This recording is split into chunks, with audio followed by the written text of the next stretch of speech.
Les invito a que me acompañen al Evangelio según San Mateo, capítulo 24. No voy a hablar de la segunda venida, como es un capítulo que siempre se habla de la segunda venida, pero voy a tocar algunos versículos para tomar el hilo de lo que he enseñado el jueves. El jueves hemos enseñado del atributo de Dios acerca de la supremacía de Dios. Y decía el jueves que no iba a terminar en una noche todo lo que es acerca de este atributo de la supremacía de Dios.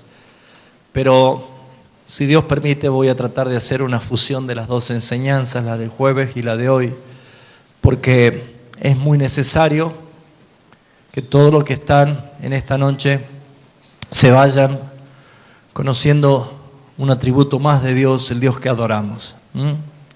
Así que me gustaría que preste atención y que escriba en sus cuadernos apuntes para que usted pueda estudiar y escudriñar en su casa también. Venimos ya hace, creo, 3 meses estudiando acerca de atributos de Dios, o 2 meses aproximadamente. Y es muy importante que todo lo que aprendemos lo pongamos en práctica, pero también el conocer el Dios que adoramos nos lleve a nosotros también a cambiar de actitud, a cambiar de vida. Yo no sé si dirijo bien a la congregación en cuanto a lo institucional. Posiblemente falle muchas cosas de esas. Hoy me doy cuenta que no sé dirigir una iglesia institucional, pero sí me estoy posicionando a ser un ministro que sirve a la iglesia a fin de que sea un cuerpo, no una institución. Entonces, de lo que yo puedo dar y lo que yo puedo brindar es escudriñar la palabra para enseñarle con la gracia que da el Señor y el Espíritu Santo.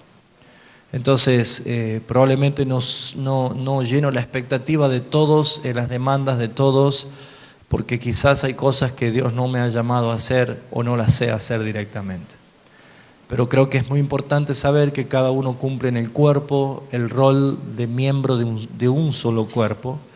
Y en este tiempo creo que es muy importante enseñar y educar a la iglesia las verdades bíblicas de la palabra del Señor, porque es la que nos puede dar a nosotros fruto en nuestra manera de vivir, ¿sí? Eso lo había hablado el lunes con mi equipo pastoral y le decía que probablemente a muchos hermanos les sorprende nuestra quietud como ministerio, que comparado en otros años hemos tenido tantas actividades. Pero yo creo que la palabra de Dios muestra que hay tiempos de hablar, tiempo de callar, tiempo de actuar, tiempo de estarse quietos. Y yo no sé si en estos últimos tiempos, en los tiempos finales, hay algo más importante para la iglesia de Cristo que conocer al Dios que nos viene a buscar, al Dios que nos ha salvado. Entonces yo creo que no vamos a desviarnos del propósito del Señor, porque si bien es cierto, todas las cosas que hicimos han servido, a mí me han servido, a mí me han edificado y creo que a usted también, de todas las cosas que el Señor nos ha ido permitiendo hacer y vivir durante todos estos años que hemos estado juntos, y la mayoría de los hermanos que han estado acá y algunos que ya no están. Pero lo importante de esto es, hermanos, que sepamos edificarnos como cuerpo. El cuerpo es uno, la iglesia es una. Y todo lo que nosotros recibimos de la palabra es para nuestro bien, pero también para el bien del cuerpo de Cristo. Amén. Así que, hermanos, no enseño institución, no predico institución, soy un fracaso como institución, no sé actuar como institución. Creo que más me da vida sentirme miembro del cuerpo de Cristo y sentirme nutrido con ustedes y eso es la manera que nos podemos edificar, ¿sí? Porque si vamos a calificar el éxito de los ministros por cuánta gente tiene, por cuántas propiedades tiene, por cuántas cosas se hace, probablemente yo sea el peor de todos. Pero lo que trato simplemente de hacer es entrar con mucho temor en la presencia del Señor para recibir enseñanza, para recibir la instrucción y para poder ofrecerle al pueblo el alimento espiritual para que usted crezca a la plenitud de la estatura de Cristo. Entonces, hermanos, si hay motivos para orar por mi vida, ore simplemente por esto. Que Dios me permita siempre estar en comunión con Él para recibir de Él la enseñanza para poder transmitírsela a usted. Yo creo que esta congregación, parte del cuerpo de Cristo, está enriquecida con muchas cosas que nos ha dado el Señor, y muchos de ustedes son regalo de Dios también para mi vida y para muchas cosas. Entonces hay un amplio campo de trabajo para hacer muchas cosas, hay mucho por hacer, pero creo que es muy importante entender que la enseñanza es prioritaria. Y una de las cosas que me ministró tremendamente fue cuando le preguntó Felipe, el etíope, y le dijo: ¿pero entiendes lo que lees?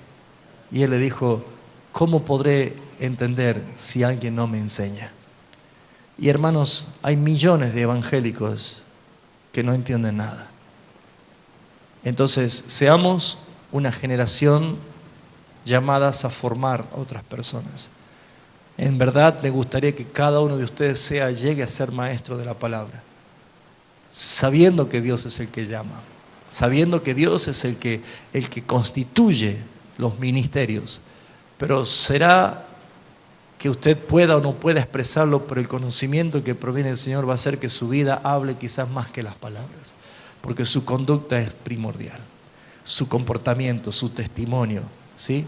A lo mejor no todos van a tener un púlpito, un micrófono, un pizarrón para hacerlo, o ser catedrático en un seminario. Pero les aseguro, hermanos, que su manera santa de vivir, como hombre, como mujer, como marido, como esposa, como hijos, como familia, como empleado, como estudiante, eso habla tanto, hermano, habla tanto, que la palabra dice que ustedes son cartas escritas, leídas por todos, y eso es lo que glorifica al Señor. Amén. Así que quería hacer esta introducción porque quiero animarle a ustedes. Yo sé que hace frío, yo sé que a veces tenemos lucha con nuestra carne, ¿no? Por ahí nos tiende a decir: uy, hace tanto frío, nos quedemos. Pero hermanos, yo le animo a usted, le exhorto, le aliento a que no deje de congregarse, de estar recibiendo enseñanza, que se forme y que se eduque con la palabra de Dios, porque probablemente lo que Dios te habla el día que nos congregamos te sirve las semanas que no estás congregado. Y en ese momento vas a hacer de la palabra de Dios realmente una fuente de inspiración para tu vida. Amén, hermanos. Así que bueno, el día jueves he enseñado acerca del atributo de Dios entre todos los que vamos viendo ya, acerca de la supremacía de Dios. La palabra supremacía, buscada o dictada por el diccionario, quiere decir supremo o el más alto rango en jerarquía, ¿sí? El altísimo Dios. Él es lo más grande que hay. Y no he podido desarrollar todo el día jueves, y por eso hoy voy a hacer un pequeño repaso, pero vamos a entrar a otra parte que creo que todos vamos a poder nutrirnos también de saber quién es el Dios que tenemos. Y una de las cosas que quería mencionar, comenzando por Mateo 24, es el versículo 12. Mateo capítulo 24, versículo 12. Jesús decía lo siguiente: y por haberse multiplicado la maldad, el amor de muchos se enfriará. Todo lo que Mateo 24 está haciendo referencia es una palabra profética de los últimos tiempos. Esta palabra comenzó a cumplirse en el año 70 después de Cristo con el sitio de Jerusalén por Tito, el hijo del emperador Vespasiano. La historia lo revela, de que en verdad fue terrible lo que pasó allí, porque sitiaron Jerusalén por varios años, no permitía que nadie salga, que nadie entre. El hambre comenzó a suceder allí y se cumplía cada cosa que decía: ay de las que estén encintas en aquellos días. ¿Por qué? Porque el hambre hacía que incluso se comiesen a sus hijos. Esto lo dice el historiador Flavio Josefo. Se comían cosas que no eran comida por tratar de salir adelante. Muchos dijeron que Jerusalén era lo más seguro por los muros que tenían, y Jesús decía: cuando vean rodeada la ciudad, no entren a Jerusalén, huyan a los montes. Más seguro en los montes que Jerusalén. Pero muchos dijeron: no, Jerusalén tiene 3 muros, muro ante muro, y entre muros había oro, placas de oro inmenso, y encima estaba el templo. Entonces sí, es imposible que nosotros podamos ser vencidos con esta seguridad. Y Jesús dijo: no quedará piedra sobre piedra sin que todo esto sea destruido. Y esto sucedió. Por eso Jesús en Mateo 24 y Lucas 21 hay 4 profecías muy claras del tiempo final. Y la primera es la destrucción de los muros de Jerusalén, y sucedió en el año 70. la destrucción del templo de Jerusalén que sucedió los 10 años posteriores, año 80 después de Cristo. Comenzó lo tercero, que es la diáspora judía, cuando todo el pueblo de Israel sale esparcido por todas las naciones, y eso lo dice Lucas capítulo 21, que huían por todas las naciones. Y la cuarta profecía, que es la que se está cumpliendo, es hasta que el tiempo de los gentiles se haya cumplido y la plenitud del evangelio de Cristo haya llegado al pueblo gentil. Por lo tanto, vemos nosotros de que esta profecía hace referencia a tiempos finales, y lo que usted está viviendo hoy, en este tiempo, que por haberse multiplicado la maldad, el amor de muchos se enfriará, es ahora, hermanos. Y usted va a ver la cantidad de cristianos enfriados. Y la pregunta es, ¿por qué hay tantos cristianos enfriados, insensibles, no tienen pasión por las cosas del Señor? ¿Por qué hay tanta gente que ha dejado, se queda a mitad del camino? Yo creo que el clamor de cualquier persona sería: Señor, no permitas que yo me enfríe. Pero la motivación y la intención no sirve de nada, porque la motivación es solamente para las emociones del alma. Y nosotros no somos alma, somos espíritu, porque hemos nacido del espíritu. Jesús dijo: el que es nacido del espíritu, espíritu es. Nosotros somos espíritu, no es que tenemos un espíritu. Jesús dijo: somos espíritus, que tenemos un alma bajo el gobierno del espíritu. Alma, bendice al Señor y no te olvides, eso es espíritu en control del alma, y que estamos dentro de un cuerpo. Por esa razón, la parte material y la parte inmaterial de la persona se divide en cuerpo y alma, o la cuerpo y espíritu, pero haciendo referencia a que hay una parte que se ve y otra parte que no se ve. Pero las emociones y las motivaciones no sirven de nada, y lo que hoy se vive en las iglesias en todo el mundo son mensajes meramente emocionales, meramente humanos. Y por eso es que la gente se llena de euforia el día de reunión, sea domingo o cualquier otro día, y vuelve desinflado para la otra reunión. Porque las cosas emocionales son como un barco a la deriva, pero el que está en el espíritu permanece. Entonces la pregunta es, en este tiempo que la maldad ha ido en aumento, ¿el amor de muchos se ha enfriado? Sí, hermanos. ¿Cuál es la evidencia de que se ha enfriado el amor por Cristo? El pecado. El pecado reinando en la vida de la persona, burlándose ante los propios ojos del Señor, utilizando la vida de los escogidos, utilizando la vida de las personas que fueron llamadas a vivir en santidad. Cristianos que han bajado la guardia, cristianos que han renunciado a la fidelidad y a la santidad de Dios, es por causa del enfriamiento. Por esa razón es que nos deberíamos preguntar, ¿cómo sigue esto al final? Pero encontramos el versículo 13 de Mateo 24 que dice: mas el que persevere hasta el fin, este será salvo. Entonces encontramos dos grupos aquí. Encontramos los que se enfrían y encontramos los que perseveran hasta el fin, que llegan a la meta. A pesar de todo, llegan a la meta.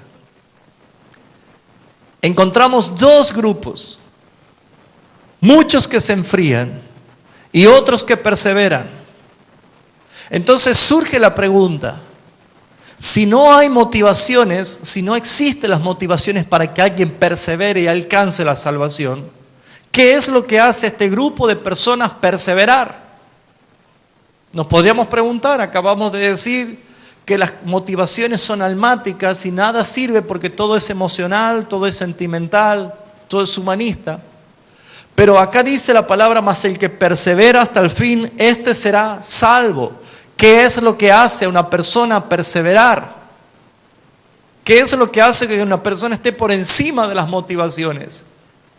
Por encima de la psicología, por encima de la autoestima, por encima de todo lo que llega solamente hasta el nivel del alma. ¿Qué es lo que hace que una persona pueda llegar? Ese esas personas que perseveran hasta el final, son personas que algo han conocido de Dios, que algo han entendido de Dios. Y saben, hermanos, cuando Jesús había resucitado, dice que la gente del Sanedrín había pagado, había sobornado a los guardias para que mintiesen de que se habían robado el cuerpo del Señor sus propios discípulos. Ahora, fíjense ustedes qué tremenda contradicción podría suceder esto, porque muchos creen esa mentira, porque dice la Escritura en Mateo que esa mentira se sigue hasta el día de hoy. Pero no pasó muchos años más antes que termine el primer siglo del tiempo de la iglesia, donde a los cristianos lo mataban, pero de una manera increíble, aserrados en hogueras, decapitados. Nerón en Roma alumbraba sus palacios con cuerpos de cristianos bañados en brea y empalados. Empalados quiere decir que una lanza lo atravesaba por su ano y los trasbandeaba, y bañados en brea le prendían fuego, y Nerón alumbraba sus jardines con cristianos antorchas. Fue terrible la gran matanza que se hizo. Nadie moriría por una mentira. Nadie se jugaría hasta el final por una ilusión. Nadie, absolutamente nadie, pondría su vida en riesgo por algo que no conoce. Si hoy tuviese que venir otra vez los vientos durísimos que han acontecido en siglos anteriores, como la Inquisición, o si nuestras naciones que son libres empezaran a recibir persecución por causa del testimonio del Señor, me pregunto, ¿quiénes son los que perseverarían? ¿Quiénes son los que quedarían? Porque se ha sustituido el evangelio del reino de Dios, el cual es un llamado a sufrir por causa de Cristo, y se ha sustituido por mentiras que son totalmente falsas, tomadas intencionalmente de la Escritura, fuera de contexto, para que la gente viva la vida como si fuera el reino ahora. Y amados hermanos, algo debe motivar a estas personas que en verdad perseveran hasta el fin. Y cuando dicen que perseveran hasta el fin, no está haciendo referencia hasta el fin del mundo, sino hasta el fin de su vida. Porque no todos llegaron hasta el fin, muchos fueron ya asesinados por causa de Cristo. Y dice el versículo 9 de Mateo 24: entonces os entregarán a tribulación y os matarán, y seréis aborrecidos por todas las gentes por causa de ¿qué? De mi nombre. Muchos tropezarán y se entregarán unos a otros, y unos a otros se aborrecerán. Amados hermanos, hay algo que motiva a estos que perseveran hasta el fin, a pesar de ser entregados a tribulaciones, a muertes, a difamaciones. ¿Qué es lo que hace que cristianos digan, yo voy a permanecer fiel a mi Señor? Es conocer la supremacía de Dios.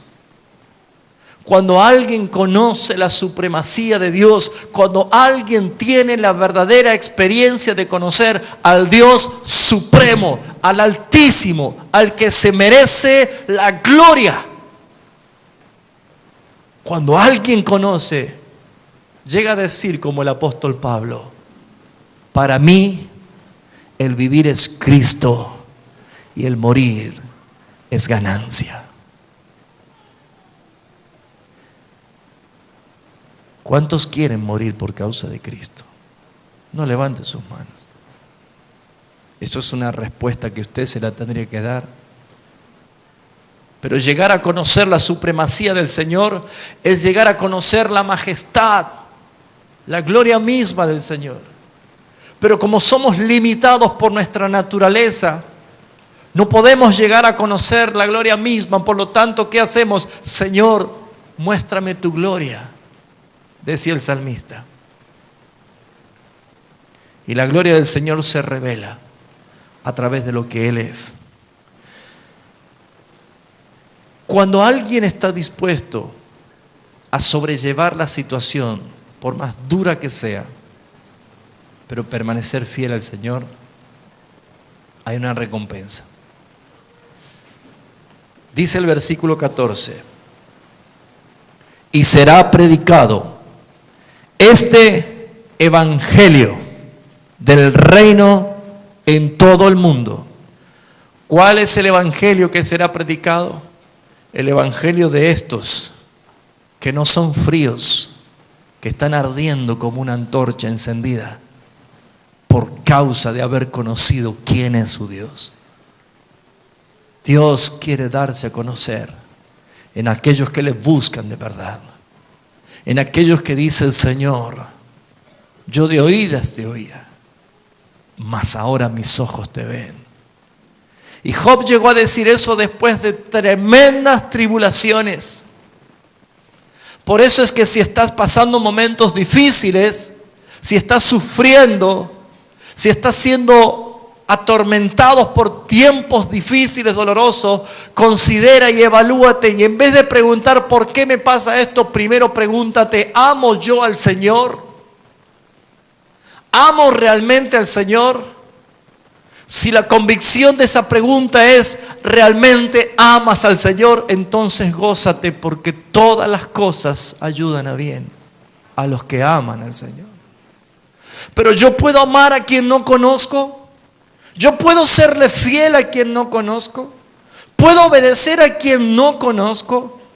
Hermanos, supremacía es altísimo, Señor, digno de toda obediencia.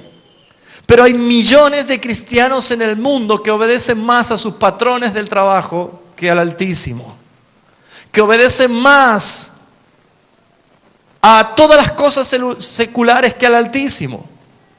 Pero no vamos a culpar por qué lo hacen, sino que vamos a entender que es por causa de la ignorancia que en ellos hay. No se puede amar a quien no conozco. No se puede obedecer a quien no conozco. No se puede respetar a quien no conozco. Ni se puede darle la adoración de vida a su nombre si no le conozco. Porque todo lo que voy a hacer de acuerdo a lo que yo creo o yo me imagino. Cuando la palabra de Dios por ley fue revelada en el monte Sinaí, y entre los mandamientos encontramos uno que dice: no te harás ninguna imagen de ninguna semejanza de lo que hay en los cielos y la tierra debajo de ella, ni la adorarás. Usted podría decir, tildando uno por uno esos mandamientos, diciendo: en esto ya hemos aprobado porque yo no tengo ninguna imagen. Hermanos míos, la imagen deriva de la imaginación. Y hay miles de cristianos que imaginan un Dios que es falso, hermanos. Tienen un Dios demasiado humano. Tienen un Dios demasiado pequeño. Le dicen el Todopoderoso, pero van en busca de curanderos cuando están mal. Le dicen el proveedor, pero van a sacar préstamos y créditos cuando no tienen. Amados hermanos, un Dios demasiado humano es una imagen falsa que le adoran, y los idólatras tampoco entrarán al reino de los cielos. El Dios supremo merece ser respetado, obedecido y amado por lo que Él es. Y Él se dio a conocer. Él se mostró a través de la creación. Lo primero que podemos ver en esta noche es la supremacía de Dios en cuanto a su grandeza y majestad. Acompáñeme a Isaías capítulo 6. Y allí describe el profeta parte de esa gran visión. Isaías capítulo 6, versículo 1 dice: en el año que murió el rey Usías, vi yo al Señor sentado sobre un trono alto y sublime, y sus faldas llenaban el templo, Y por encima de él había serafines, cada uno tenía 6 alas, con 2 cubrían sus rostros, con 2 cubrían sus pies, y con 2 volaban. Y el uno al otro daba voces diciendo: Santo, Santo, Santo, Jehová de los ejércitos, toda la tierra está llena ¿de qué? De su gloria.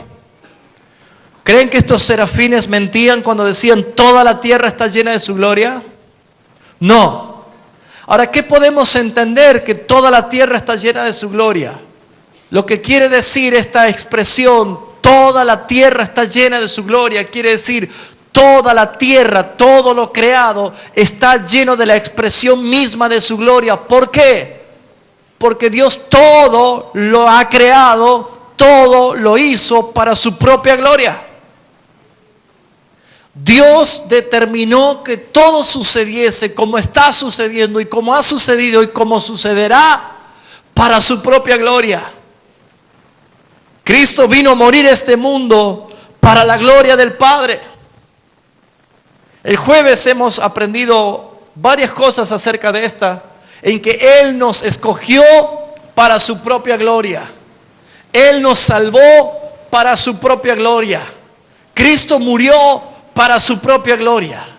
Y hemos aprendido que el Señor vendrá pronto para recibir la gloria y la admiración de sus escogidos. Por eso dice que cuando vio Isaías, vi al Señor.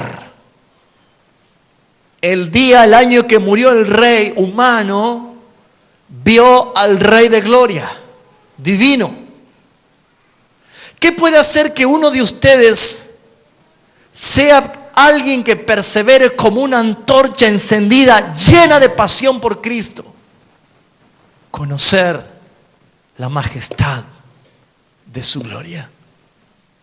Cuando él vio la gloria de Dios, tuvo la inmediata reacción que tienen todos aquellos que conocen en verdad la supremacía del Señor.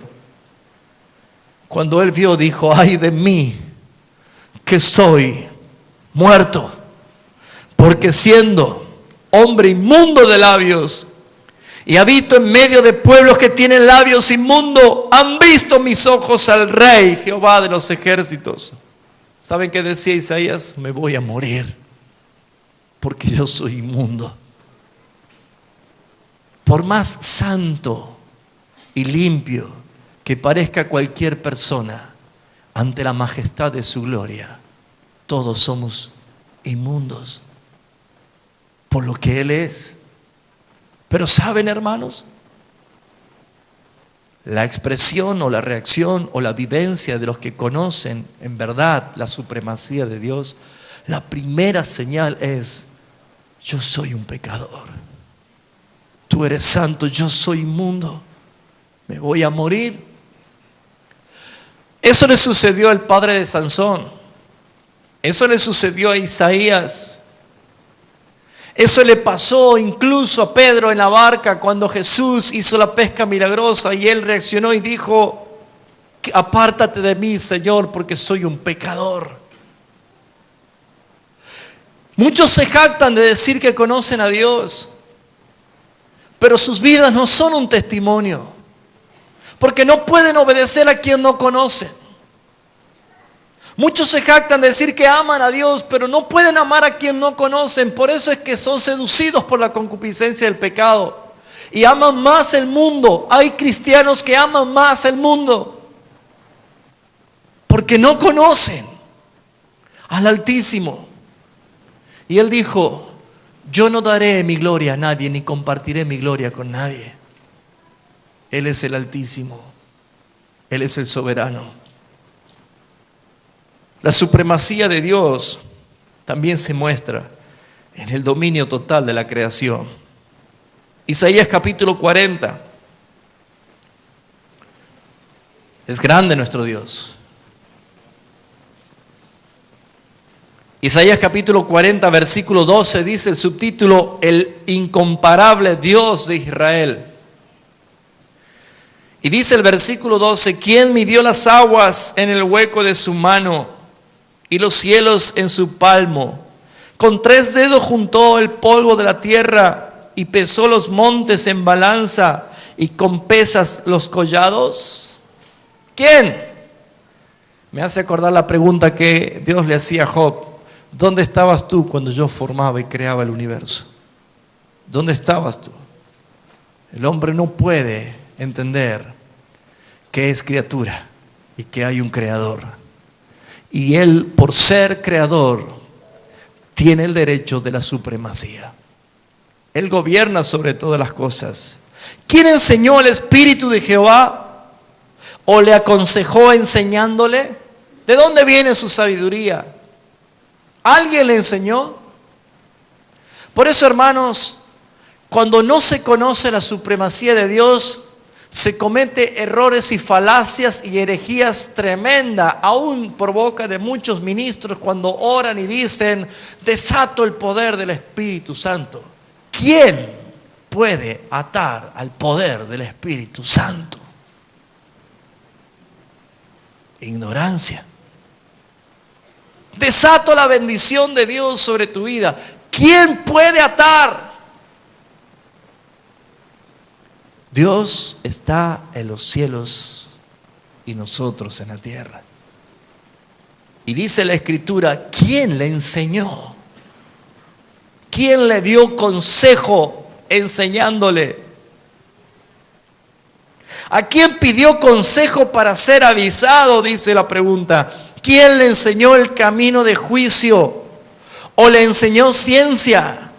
¿O le mostró la senda de la prudencia? Hermanos, la ciencia, los científicos, aunque no publiquen con todas sus letras, pero nadie puede negar la exactitud de todas las cosas. La perfecta exactitud, incluso matemática, que existe en el universo mismo, hermanos. Todo tiene un origen y no puede ser fruto de la casualidad. No es un accidente de la casualidad. Hay un Dios supremo que ordenó todas las cosas y que incluso dice que Él puso nombre a cada estrella. ¿O no dice la Escritura así? ¿Cuánto están entendiendo? ¿Qué motiva a una persona a perseverar hasta el final en medio de la aflicción? El conocer, en verdad, el Dios de nuestra salvación. Mire lo que continúa diciendo. Soberanía sobre todo lo que es gobierno humano. Versículo 17. Como nada son todas las naciones delante de Él. Como nada son todas las naciones delante de Él. Y en su comparación serán estimadas en menos que nada y que lo que no es. ¿A qué pues haréis semejante a Dios? ¿O a qué imagen le compararéis? ¿A qué le quieren hacer semejante a Dios? Dice la pregunta. El artífice prepara la imagen de talla, el platero la extiende de oro, la funde con cadenas de plata. El pobre escoge para ofrecerle madera que no se apolille. Se busca un maestro sabio que le haga una imagen de talla que no se mueva. ¿No sabéis? ¿No habéis oído? ¿Nunca lo han dicho desde el principio? ¿No habéis sido enseñados desde el principio que la tierra se fundó? El versículo 22 dice, Él está sentado en el círculo de la tierra. ¿Cuántos años pasó hasta que Colón se dio cuenta que la tierra era redonda, ¿no? Y ya Isaías ya lo veía así, ¿no? Cuyos moradores son como langostas. Dice el versículo 23, Él convierte en nada ¿a quiénes? A los poderosos y a los que gobiernan la tierra hace como cosa vana. ¿Cree usted que la sumatoria de toda la rebelión de los gobiernos y las naciones en contra del Señor irá a suceder algo en contra del Altísimo? No, hermanos. Mire lo que dice el Salmo capítulo 2, respondiendo a esa pregunta.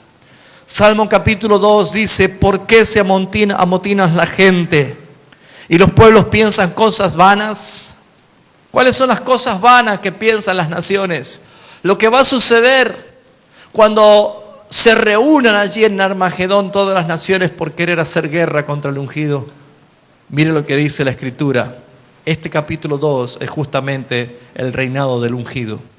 Y dice, se levantarán los reyes de la tierra y los príncipes consultarán unidos. Nunca se va a unir tanto la tierra como en aquel momento, donde todas las naciones quieran venir en contra del Señor.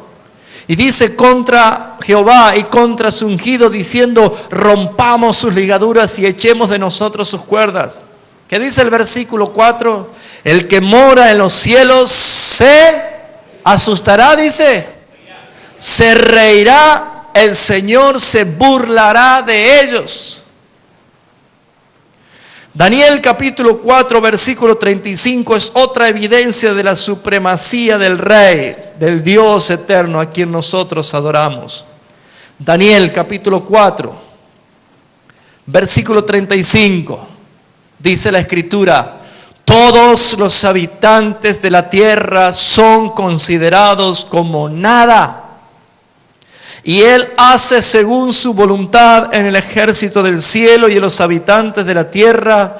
Y no hay quien detenga su mano y le diga, ¿qué haces? No hay nadie, porque Él es el Altísimo, Él es soberano, Él es supremo en todas las cosas. Ahora, me gustaría que volvamos a Isaías 40 y vea la pregunta que formula el versículo 25. Isaías 40, versículo 25, dice así la Escritura. Esta pregunta es hecha por el soberano y supremo Dios. ¿A qué pues me haréis semejante o me compararéis? Dice el Santo. ¿Con qué me quieren comparar? ¿Con quién me quieren comparar? Esa pregunta no es un relleno para que haya un versículo más. Esa pregunta desnuda el alma de cualquier persona. Él está diciendo, no me pongan a nivel de ninguna cosa humana. No me pongan a nivel de ninguna cosa terrenal. ¿Con qué me quieren comparar? ¿O a qué cosa me quieren hacer semejante? Por eso Jesús, en propósito del Altísimo, en Lucas 24, 14, 25, dice, lo que cuesta seguir a Cristo. Y Él dijo, ninguno que quiera ser mi discípulo y que no aborrezca a padre, a madre, a esposa, a hijos e hijas, hermanos, hermanas, su propia vida y todo lo que tiene, no puede ser mi discípulo. Y el que no se niega y toma su cruz no es digno de mí. Y uno dirá, ¿cómo el Dios de amor está diciendo que odiemos a nuestros padres? ¿Qué no dice que le honremos? Ese aborrecer no hace referencia a eso, sino a que no ames más a ninguno de ellos más que a tu Dios. Porque la supremacía y la preeminencia siempre es y siempre va a ser del Señor. Él es el primero.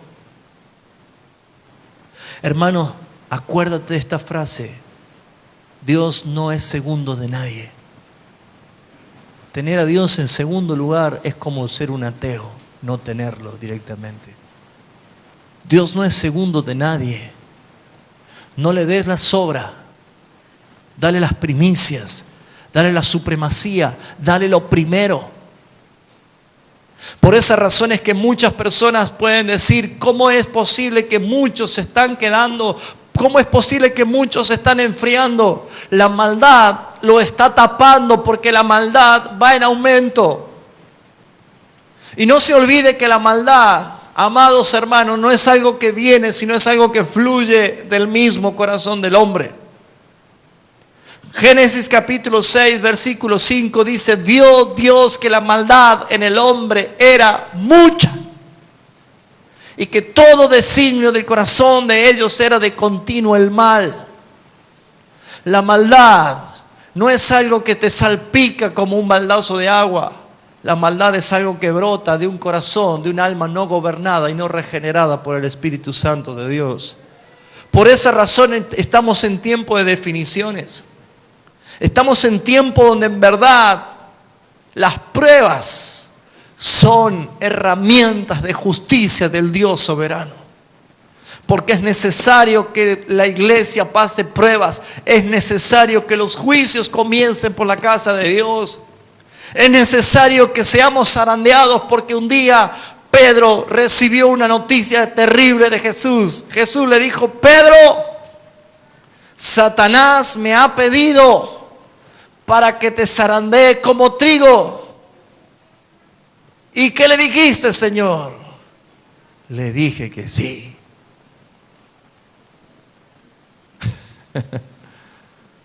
¿Qué opinas si viene una respuesta así, no? Pero yo he orado, he rogado para que tu fe no falte. Y una vez vuelto, una vez transformado, una vez convertido, vengas y afirmes a tus hermanos. ¿Es necesario o no es necesario la prueba? ¿Es necesario o no es necesario una zaranda? Claro, hermanos. Deuteronomio capítulo 8, el soberano Dios dice: yo te probé y yo te afligí durante estos 40 años en el desierto para saber qué había en tu corazón, si habías guardado o no habías guardado mis mandamientos.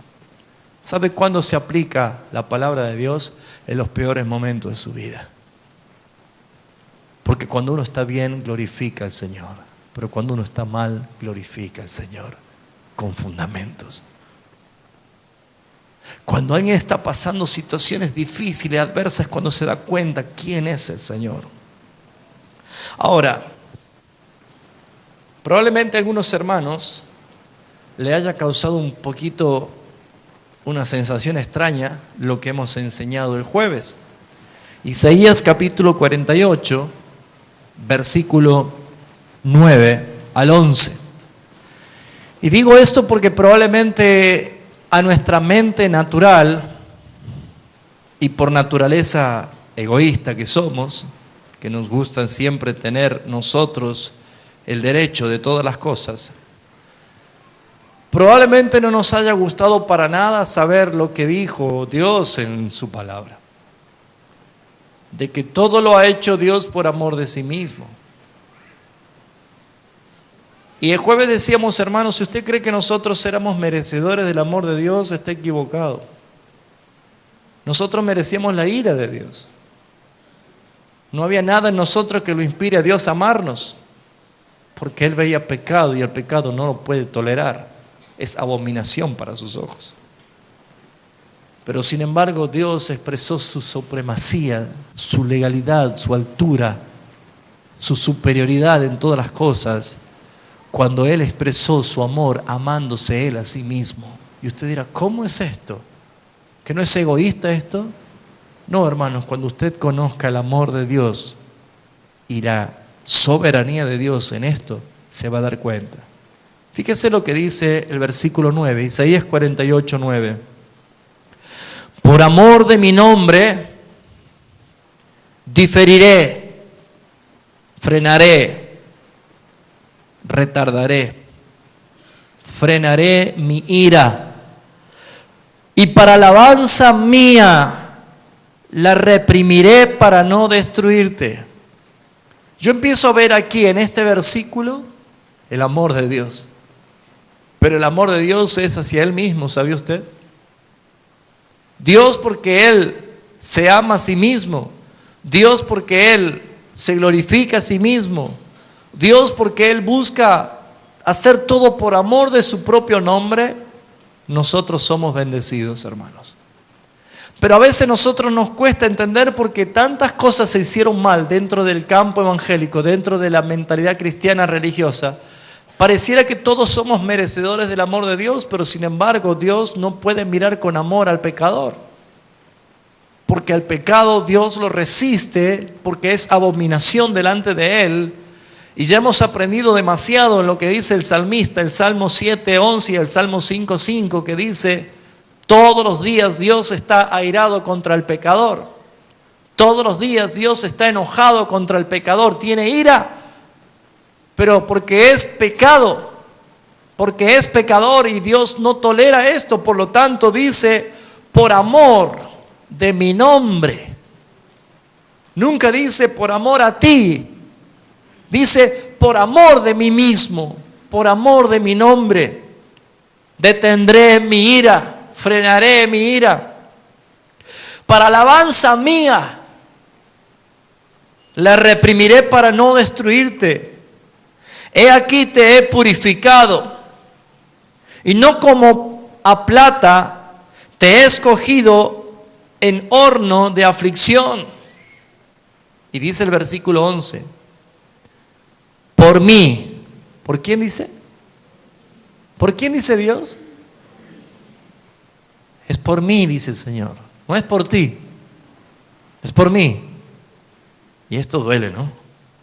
Esto nos sacude. Es por mí. Y dice, por amor de mí mismo.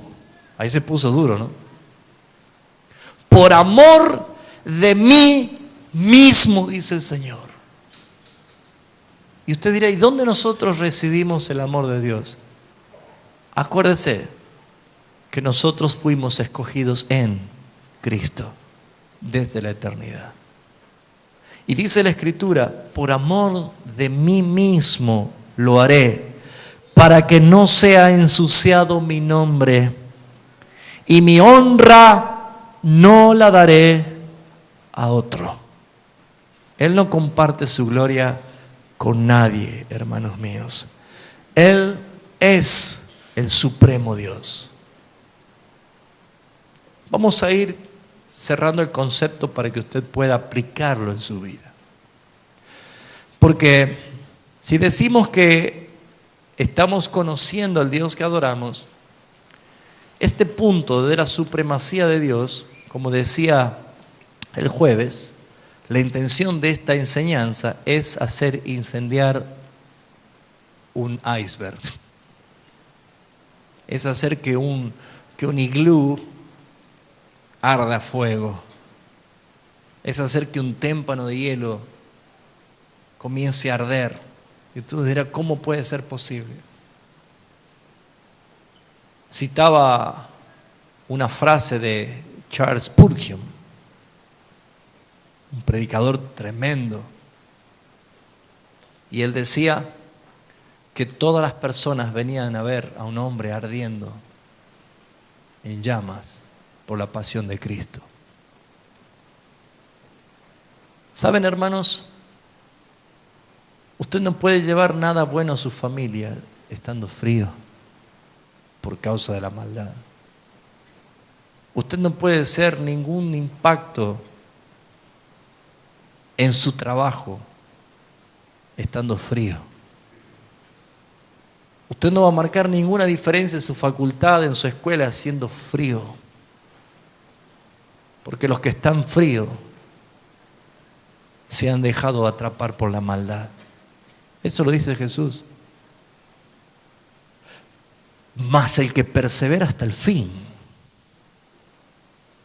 Estos no son fríos. Estos están ardiendo en la pasión por Cristo.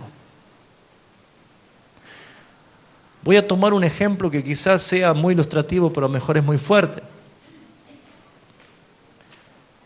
Pero una madre o un padre, pero siempre por lo general se habla del amor de una madre, ¿no? No sé por qué, pero nosotros también tenemos amor a nuestros hijos. Pero siempre se habla del amor de una madre, de lo que es capaz de hacer una madre. El amor de un padre que también entrega todo por sus hijos. Ustedes saben que en situaciones límites de peligro la madre o el padre saca fuerzas de donde no lo tiene. ¿Sabía esto usted? Puede caerle un árbol encima a una criatura y la madre flaquita, debilucha, capaz de levantarlo al árbol. Y no sabe ni pensó de dónde vino esa fuerza. Lo mismo de un padre. En una situación de riesgo, es capaz de entrar en una casa que se está quemando sin importarle el fuego, sin importarle nada, y tomar a su hijo y sacarlo. Porque saben, el padre ama al hijo, la madre ama al hijo.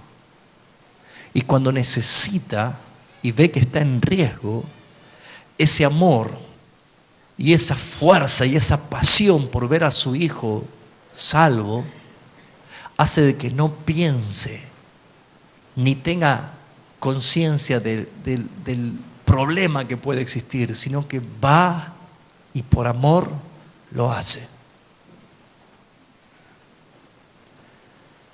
En algunas de las ilustraciones, me acuerdo cuando era chico de la escuela dominical, me sabían hablar del amor de Dios, ¿no?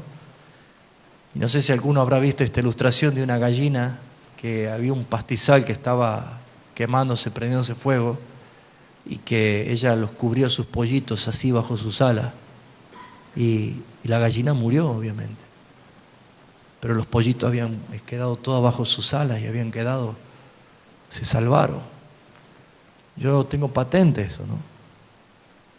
Ahí comprendí realmente lo que era eso, porque uno a veces no entiende. Decía, ella dio su vida por salvar a sus hijitos. Estoy profundizando en estos ejemplos para que usted empiece a entender por qué. ¿Por qué creo que en estos días finales, en estos tiempos finales, donde la apostasía es tan grande, donde la mentira es tan grande, usted prende la televisión y únicamente va a ver cómo Satanás habla, se ríe y promociona sus hechos? Casamientos de homosexuales, promiscuidades, palabras groseras. Usted se va a dar cuenta de que estamos en un tiempo final. ¿Qué hace que un hijo de Dios persevere hasta el fin?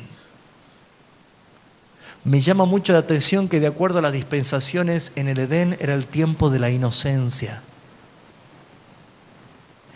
Luego vino el tiempo de la conciencia, cuando cayeron en pecado, ya eran conscientes de su pecado. Pero pareciera que en el siglo XXI se ha apoderado la inconsciencia. Porque el solo hecho de reducir a Dios en un mero hombrecito de barba blanca que cada tanto yo lo tengo en cuenta, es un acto de inconsciencia. Dios te está llamando a que puedas conocerle a Él. Como Saulo, cuando cayó al suelo ante el resplandor de la gloria del Señor resucitado, y le dijo: Saulo, ¿por qué me persigues? Y él le dijo: ¿quién eres, Señor? Y él le dijo: yo soy Jesús a quien tú persigues. La conversión de Saulo fue conocer la gloria del que lo llamó. La conversión genuina de tu vida es llegar a conocer el que te salvó, el Dios que te salvó. Entonces odiarás al pecado por amor de su nombre. Entonces le obedecerás por amor de su nombre. Soportarás las tribulaciones por amor de su nombre. Serás fiel por amor de su nombre. Porque nadie puede obedecer a quien no conoce. Nadie puede amar a quien no conoce. ¿Me está entendiendo? Así que así como un padre o una madre saca fuerza de donde no lo tiene por amor, cuando usted conozca al Dios que le adora, y no importa la edad que tenga, si sean adolescentes, niñitos, jóvenes o mayores, no importa quién sea usted, si usted tiene convicción de que Él es el Rey de Reyes, el Señor de Señores, usted va a cambiar. Usted va a perseverar hasta el final. Y si hace frío, hace frío. Y si nieva, nieva. Si hace calor, hace calor. Si tengo dinero, bien. Si no tengo dinero, también sigo adelante. No nos frena nada, porque si el Altísimo nos dice en su palabra que no hay cosa creada que nos separe de su amor, ¿por qué nosotros creamos cosas para estar separados de Él? De parte de Él no hay nada que te impida llegar a su presencia. Pero los únicos que perseveran hasta el final, y aunque vengan tiempos difíciles, persecuciones incluso, van a perseverar los que conocen al Señor. ¿Cuántas historias misioneras? ¿Cuántos testimonios de mártires? Tengo una pequeña laguna en mi cabeza, no sé el nombre de un misionero que vivió esto, pero dice que a él, a su esposa y a sus 3 hijos lo iban a matar si no negaban a Cristo. Y cuando lo estaban por matar a él, le dijeron: si negás a Jesucristo, te dejamos libre. Pero tenés la oportunidad de pedir lo que quieras ahora antes que te mate. Y él dijo: yo quiero ser el último en morir. Todos se sorprendieron porque decía: pero mis hijos, la esposa. Y dijo: yo quiero que empiecen matando a mis hijos hasta llegar a mi esposa, y yo voy a ser el último. Esto era muy cruel. Él podría haber dicho: aún por mi fe, que me maten a mí primero. Pero aceptaron que él sea el último que muera. Y él había pedido esto porque mientras estaban apuntando la cabeza de su hijo, él, su esposa y sus 2 hermanos estaban diciendo: sigue firme, sigue adelante, porque hay recompensas, porque nos vamos a ver pronto en el reino del Señor. Y siguieron con el otro, y ellos seguían adelante y alababan al Señor y glorificaban al Señor. Y mataron a sus hijos. Y cuando llegó a su esposa lloraba y temblaba, viendo el corazón destrozado de su esposa, que sus hijos habían muerto por causa de Cristo, siendo chicos. Él empezó a decirle: coronas hay para los que le aman al Señor. Sé fuerte, sé valiente. Y mataron a su esposa. Entonces dijo: ahora sí estoy listo, porque toda mi familia está en las manos del Señor. ¿Saben, hermanos? El amor no hace nada indebido ni busca lo suyo propio. Pero cuando alguien entiende quién es el Señor, no escatima nada. Porque todo es de Él, todo es por Él, todo es para Él. Y no entiendo cómo, viviendo en el siglo XXI con los riesgos que tiene este tiempo de vida, no entiendo cómo hay padres indiferentes con sus hijos, que están siendo y están viendo y siendo testigos todos los días cómo este sistema los está absorbiendo. Si usted no alienta a sus hijos a perseverar en el Señor, a congregarse, a adorarle al Señor, hermanos, pídale perdón y comience a decirle: Señor, yo quisiera ser el último, porque yo quiero que mis hijos puedan ser los primeros que entren en tu gloria. Porque, hermanos, si usted se enfría, ¿qué será de su familia? Si usted deja, ¿qué será de su familia? No deje este momento para nada. Persevere hasta el final por causa de Cristo. Pero ¿quiénes son los únicos que ese evangelio, el testimonio de ellos será predicado a todas las naciones? Entonces vendrá el fin. Son las vidas de aquellos niños, jóvenes, adultos, ancianos, que dicen: mi vida está en Cristo, escondida y en Dios. Por tanto, lo que vivo, lo vivo para Él, y si muero es ganancia. Por eso, amado hermano, no te desalientes, no bajes los brazos, porque las circunstancias no es lo que te tiene que mover en tu vida. Los únicos que van a dejar de caminar en este camino tapado por la maldad son los que no han conocido al Altísimo Dios Supremo. Conózcale al Señor. Perseveren. Aunque ande en valle de sombra de muerte, no temeré, porque tú estás conmigo. Les invito a que ustedes mediten en sus casas. Como les decía el jueves, hay cantidad de versículos en la Biblia que habla de la supremacía de Dios. Él dividió el mar para que pasen en seco. Él sacó agua de la roca. Él llevaba carne en la boca, en el pico de los cuervos para alimentar a Elías. Él gobierna sobre todo. Él tiene control de todo. Nada se escapa de Él. Aún tus cabellos están contados, dice la palabra. Así que, amado hermano, no humanice a Dios.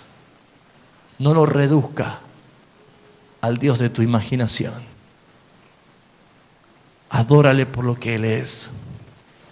Él es grande, terrible en hazaña, grande en prodigios, lleno de misericordia. Es el Dios que pensó en ti desde la eternidad y dice la Escritura que nos salvó para su gloria. Así que, amado hermano, comienza a tener un cambio y aviva el fuego de Dios que está en tu vida. Avívalo, hermano. Que tu pasión no se apague por Cristo. Que tu denuedo, que tus fuerzas, que tus primicias. 2 veces nos reunimos para adorar lo que Él es y para aprender de su vida y de quién es Él. No llegues tarde, no faltes. Muchos faltan su trabajo, inmediatamente justifican porque tienen miedo que los corran. Nadie justifica la ausencia delante del Señor. Nadie dice nada. Hay hermanos que se ausentan como si nada. Hermanos, ¿no conocemos al Dios Supremo? ¿No conocemos al Dios Supremo? Tomen exhortación de parte del Señor por amor de Jesucristo, para que usted siga adelante. Amén. ¿Quieren glorificar al Dios eterno, el poderoso? Vamos a orar, hermanos.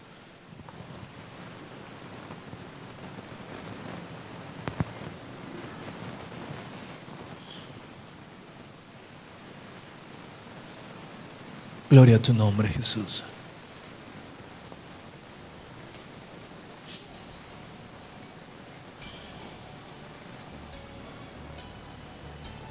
Gloria a tu nombre, Señor.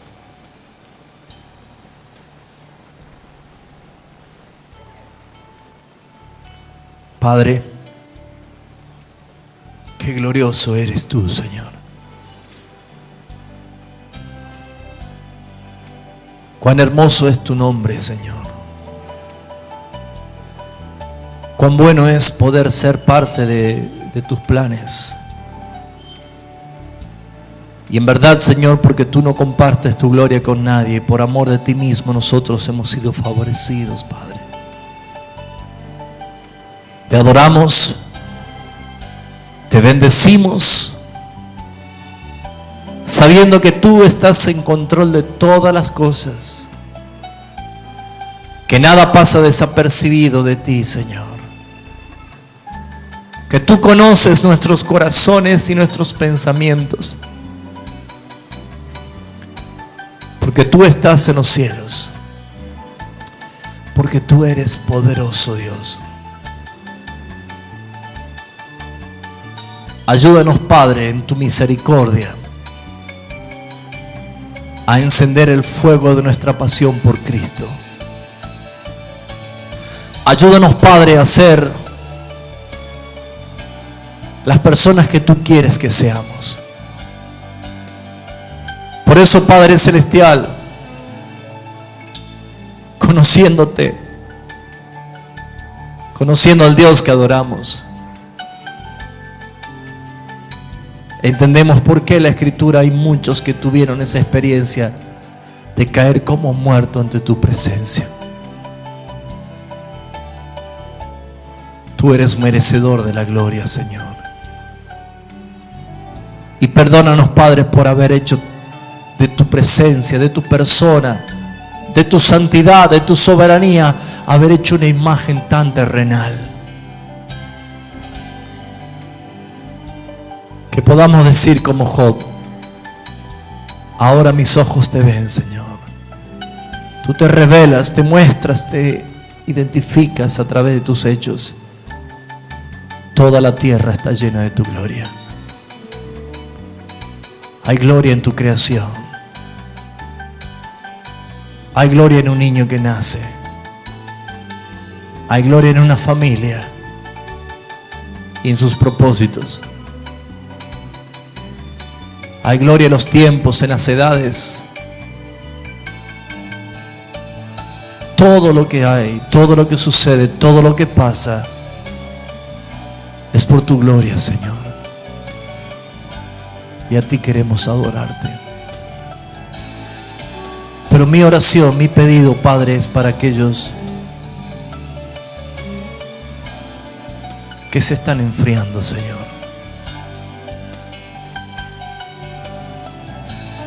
Tu palabra nos enseña a pedirte a ti, Señor, que abra nuestros ojos espirituales para poder ver.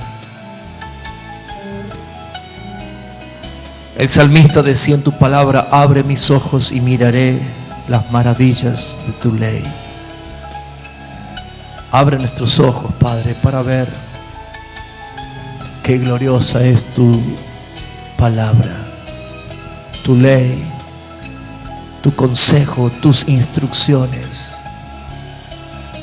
Cuántas cosas necesitamos vivir y aprender de ella. Por eso entendemos que el que obedece a tu palabra será como un árbol plantado junto a las corrientes de las aguas, que siempre sus hojas están verdes, que siempre hay frutos para ofrecerte y que jamás se secará. Entendemos por qué aquellos que obedecen tu palabra son como aquellos hombres prudentes que edifican su casa, su hogar, su familia sobre la roca. Te pido, Señor, por las familias de cada uno de mis hermanos. Oh, afírmalo, Señor, conforme a tu palabra. Afírmalo, Señor. Es mi oración, es mi ruego, es mi clamor, para que cada uno de nosotros, donde estemos, donde nos movamos, donde caminemos, donde trabajemos, seamos vistos como una antorcha encendida, libres de pecado, limpios de iniquidad, lejos de la maldad, llenos del Espíritu Santo. Porque a eso nos has llamado, Señor, para que ese evangelio de los que perseveran hasta el fin sea predicado como el final de los tiempos para tu venida. Adore al Señor, iglesia, por lo que Él es. Adore al Señor.